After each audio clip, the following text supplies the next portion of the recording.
Good morning, everyone. I'm trying something new today for my live stream that I usually do the live drive in my car on the way to the office. I'm going live on YouTube and we're going to discuss trading. So what I usually do is on my way to the office in the morning, I do a live drive session on Instagram. And today I am doing the live drive on YouTube because I'm not driving to the office. So I'm doing it from my home office, and I figured I'll give the YouTube platform a go and see how that works. So you can see that there's a chat facility on the right-hand side. You can post your questions there, anything with regards to trading, and we're going to have a chat about it for the next half hour or so. And yeah, hopefully we have a good time together, and we'll do the YouTube live stream twice a week. And we'll do the Instagram live stream 3 times a week when I drive to the office. So if there's anyone that's got any trading questions, go ahead, fire away, and we'll get started.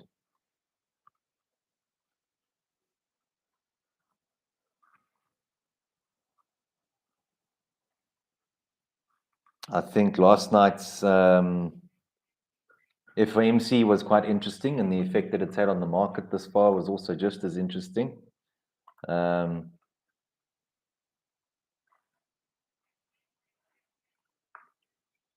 Alain, hoop dit gaan goed.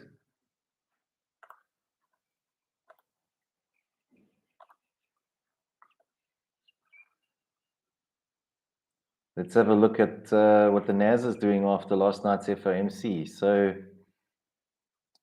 yeah, that was a pretty decent close on the daily. It actually broke out of that resistance on that trend line that I've been keeping an eye on. So that's very interesting.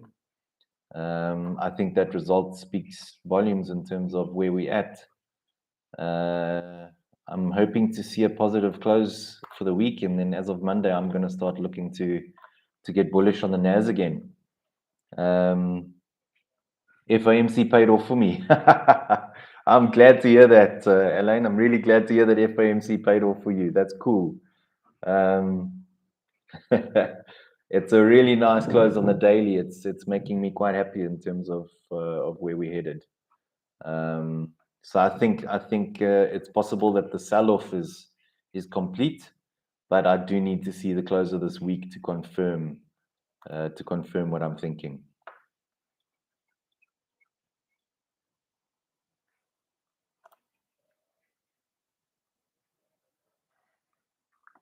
So any questions? Has anyone got a question for me? Elaine, you're online, so let me know if you've got any questions pertaining to trading, or perhaps to FOMC last night and what happened.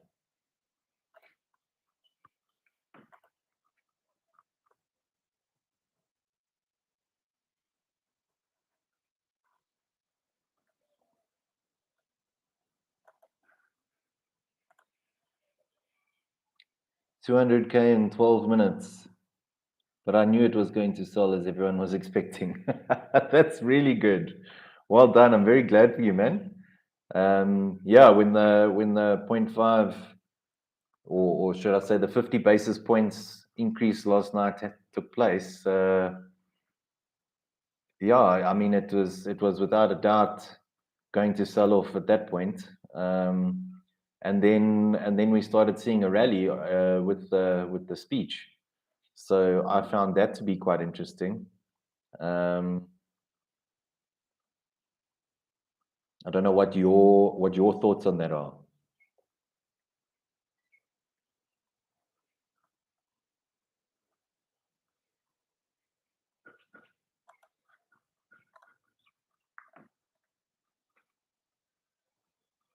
C-Chip, welcome.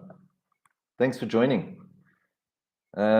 I usually do the live drive on Instagram when I'm driving to the office.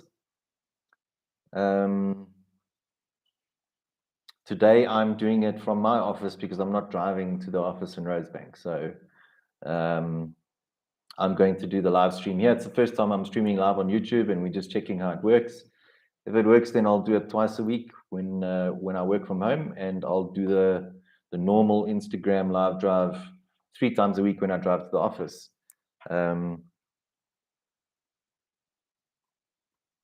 Yeah, I think that's a cool way to get it set up and see how it works. And if everybody's happy with that, then we'll do that.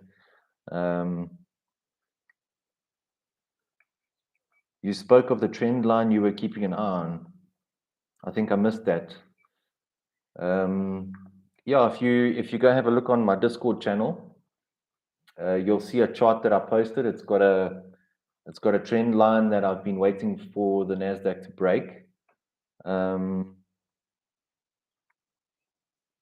And yesterday's close broke that trend line.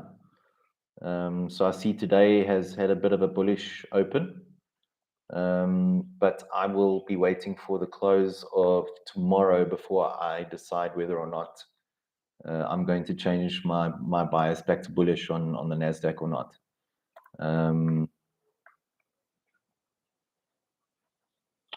Today is the live sit down with Linton. Elaine, yes, it is. Today is the live sit down with Linton. You're right. Although I do sit when I drive to the office as well, but yeah, it's my home office that I'm doing the live drive from today. Juden, morning, Linton. So, do you think NAS is no longer going to hit the 12,000 mark anymore? Seeing what happened yesterday. At this point in time, it does look like there's a very strong possibility that we could start seeing a bullish move on the Nasdaq. I am not saying that we are out of the woods just yet. I need to see the close of this week in order to see the end result and whether or not we're going to continue with the bullish move. The thing that I am a little bit concerned about, although it was very close, price did not quite hit the 12,900 mark that I have as my 38.2% retracement level on the fib. So I'm a little bit nervous about that, and feeling that it's possible that it might push back down to that level exactly because of that. It's unusual that a level like that doesn't get tested, and on the weekly time frame, it just hasn't. It didn't quite get there. It was just a few pips away, but it didn't quite get there, or points in this case. And that makes me a little bit nervous, thinking that this could be a relief rally. A lot of people enter longs based on this trend line break, and eventually what happens is it actually ends up reversing, and a lot of people get caught in positions that they don't want to be in. So, that is a possibility. If this week closes above that trend line, I'm definitely gonna start getting bullish on the NAS. If it closes for some reason today or tomorrow, maybe Putin bombs someone, or something between Russia and Ukraine goes horribly wrong, then it might get a close below that 38.2. If that happens, then there's going to be further sell-off down to like the 11,700 mark, that region, and then I'm really going to start getting bullish. But so far, to answer your question, yes, it looks like we could be heading into bull territory on the Nasdaq sometime soon. Mafanele Henry, thank you for your question. Sir, my accounts have been loading for 2 days now, and I can't place orders. I've even heard another person saying it can't open too. That's very strange. I would suggest that you contact our support department via the chat facility on our website. If you do that, you will be able to speak to somebody who can assist you to get that sorted out. It might be that your account isn't actually logging in, and you need to just reset your password. So I'm going to just copy and paste the link here to our website into the live stream, and you can go there and speak to our guys on the chat facility. Your training course is how much? Mugarua Obed, I don't do personal mentoring anymore. I don't have the time, unfortunately, but we do have various educational material. If you join my Discord channel through the link that is going to be below this video when it's posted, you will be able to contact me directly and I can assist you with that. You'll find out all about the educational stuff there, and I can get one of my consultants to walk you through the process. Elaine was just about to ask about the 38.7 fib on the weekly. Yeah, 38.2 actually, but yeah, it hasn't quite hit that yet. So that's the one thing that still concerns me slightly. It's the one thing that I'm a little bit worried about. So we're going to wait and see what this week does. And if I see a close on the weekly, a bullish close on the weekly, then I'm definitely moving my bias back to bullish, and I will start averaging into the positions that I already have open on the NASDAQ. Has anyone else got a question for me relating to trading or to myself and my journey as a trader? Anything that you'd like to know, you're more than welcome to ask.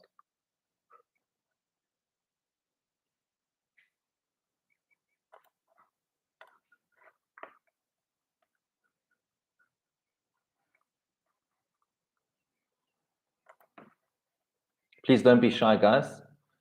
This is an open platform. I'm happy to answer any questions. You're more than welcome to ask them.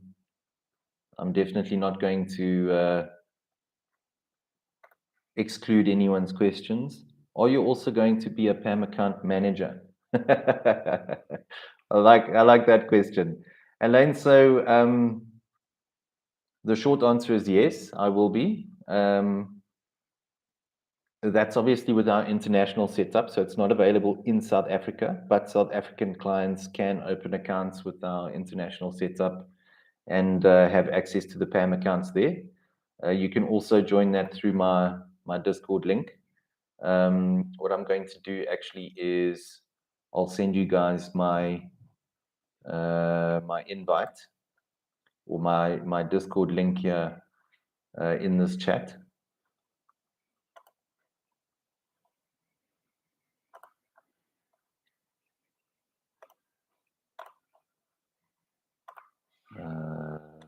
No limit. There it is.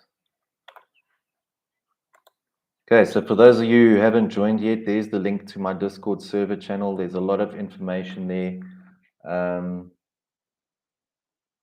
You can join the Discord channel. You'll see everything regarding the PAM account, etc.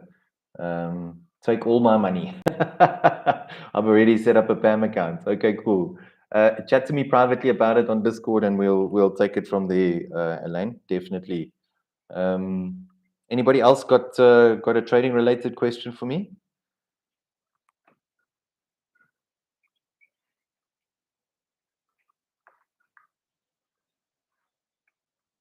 Welcome, Mark Anderson. Thanks for joining the chat.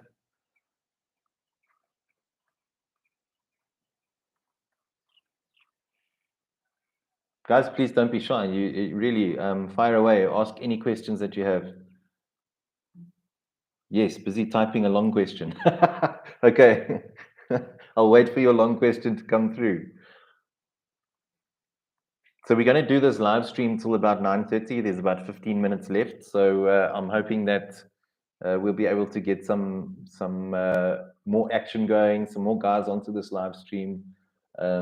I'm going to do this YouTube live stream twice a week when I'm in the office, and I'm going to do the Instagram live stream 3 times a week when I drive to the office. So yeah, make a note of that. I will also put information on my Discord channel and on my various sites as well. Gold has moved back up. Are we expecting a bigger sell-off, or do we expect some safe haven buying? Rory Brown. That's an interesting question, and I think a lot of it depends on what's going on in Russia and the UK.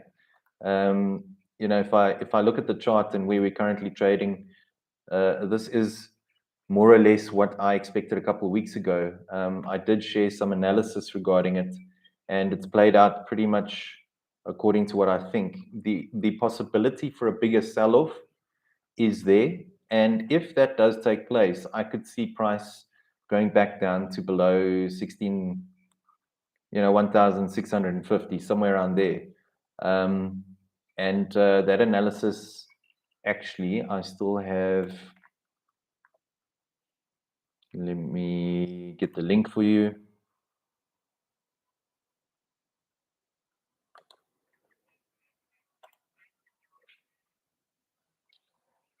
Let me just find it. Give me a sec. I'll go to YouTube. And I go to my channel, it'll be there.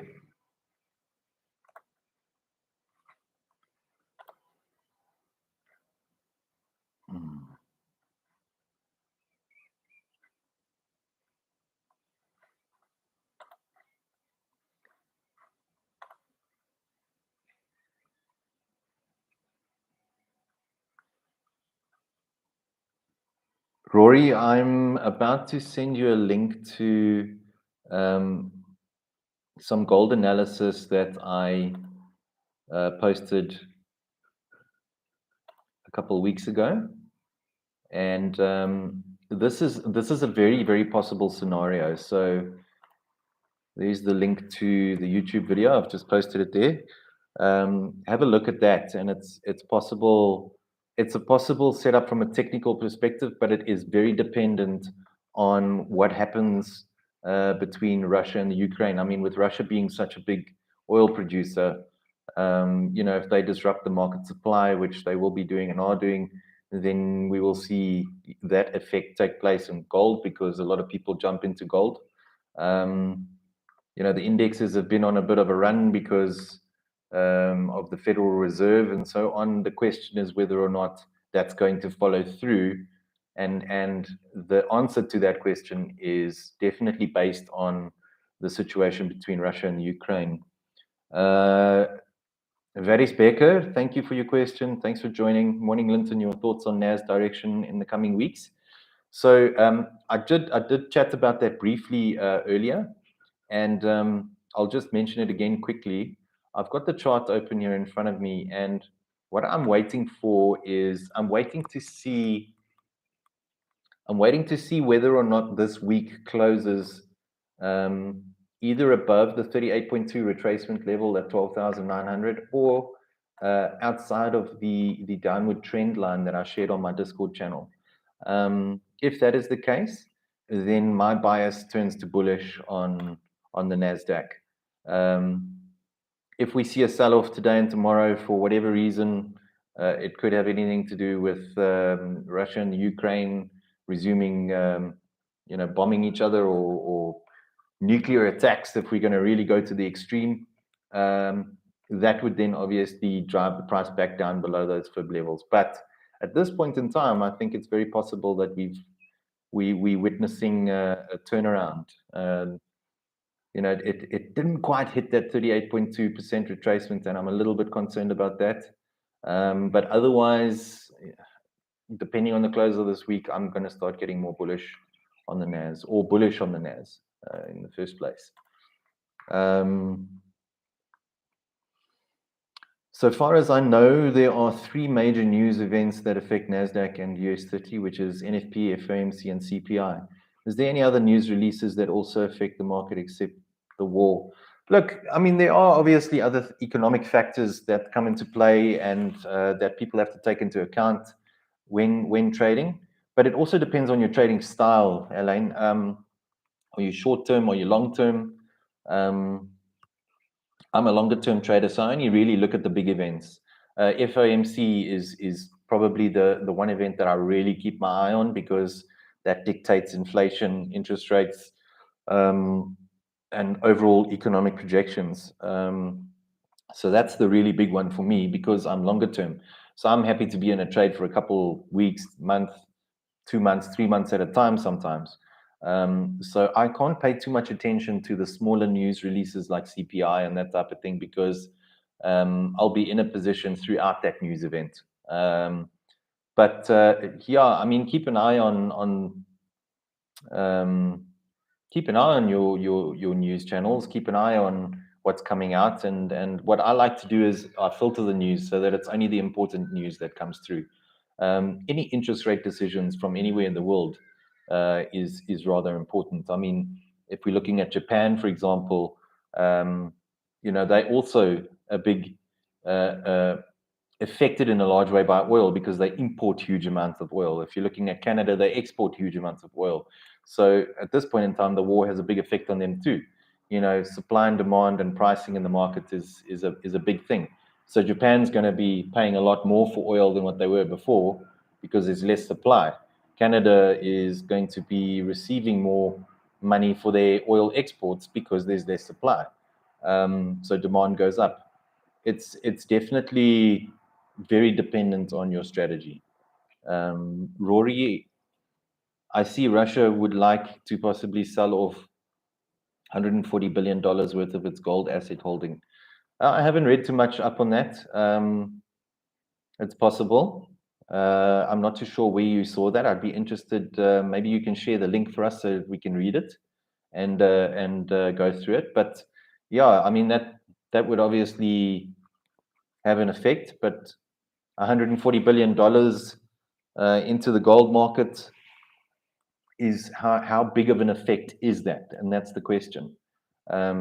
Gold being such a big safe haven at this point in time is exceptionally liquid. That is a very big amount of money, but whether or not it's enough to really drive the price of gold down is another question. RP van Vieren, what is your preferred setup on the platforms for indicators? So again, this depends on your specific strategy, RP. I like to use trending instruments. That's why I like the NASDAQ. I feel it trends very, very well, and it has been doing so for a long period of time.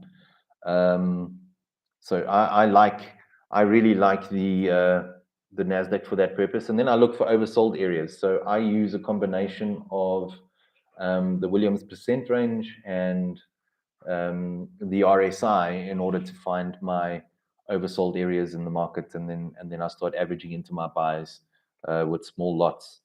So those are pretty much the only two indicators that I use.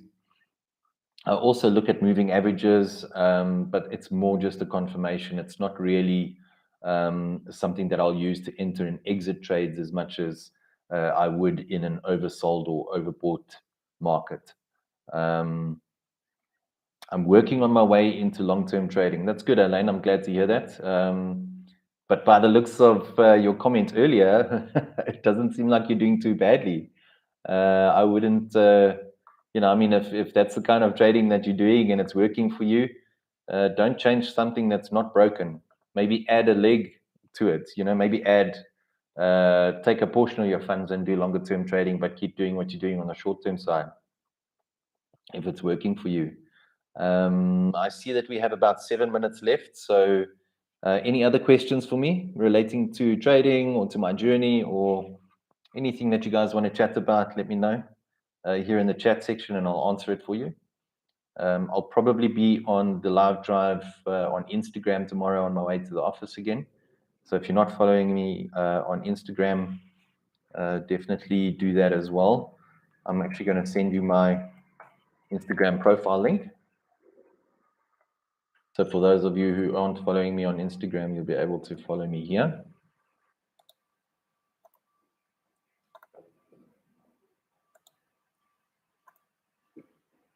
There we go. Yeah, definitely my plan is to do long-term low risk on the other side. Good. I mean, I do the same. So I've got a few short-term strategies that I use as well. And obviously I risk more on the short-term stuff than I do on the longer-term trading. How do you control your FOMO? When are you doing the first live chat stream? This is my first YouTube live chat stream, C-Chip. I do the Instagram live drive chats 3 times a week when I drive through to the office in Rosebank from Pretoria. So sorry, Elaine, I was still answering you there. Oh, the chart chat. Sorry. The live chart chat, I've got to set up. So streaming software is going to come into that. How am I going to stream it? I'll probably do it on Zoom or something like that. I'll check out which platform is going to work best for charting, etc., and then I'll let you guys know. But I'll actually set up an event and I'll send you the date and time, and you'll know where to be able to log in and what it's all going to be about. And then we'll just work through some analysis together. I think that's something that can work very well. You guys must also just remember that this information is not intended as advice. If you use the information that I give you for any reason whatsoever, you do it at your own personal discretion. I've got to put that disclaimer out there. So, let me get back to Elaine. So I do the same. I've got smaller accounts where I trade higher risk. Obviously, I think I mentioned yesterday that I often, what I do with, when I want to go on a holiday somewhere, I take 10 grand and put it in a trading account and I trade it as hard as I can. And whatever I end up with after that period, I do it for a month. Whatever I end up with, that's my holiday cash. And I know how much I've got to spend. It's my budget. It works quite well, but my longer term strategy is obviously, something that I do a lot more conservatively. How do you control your FOMO? Otlo Tleng, I hope I'm pronouncing that correctly. FOMO is a very, very, very big issue in trading. It can be the pudding account. Yeah, that's definitely what it is. It can be an extreme challenge to learn how to deal with FOMO. I mean, the fear of missing out on trades is something that people really battle with. What I said to the guys yesterday is something that I say to my clients all the time is you need to teach yourself that not being in an active trade is also a position in the market. Deciding that you aren't seeing a condition that is conducive to your trading strategy is also a position in the market.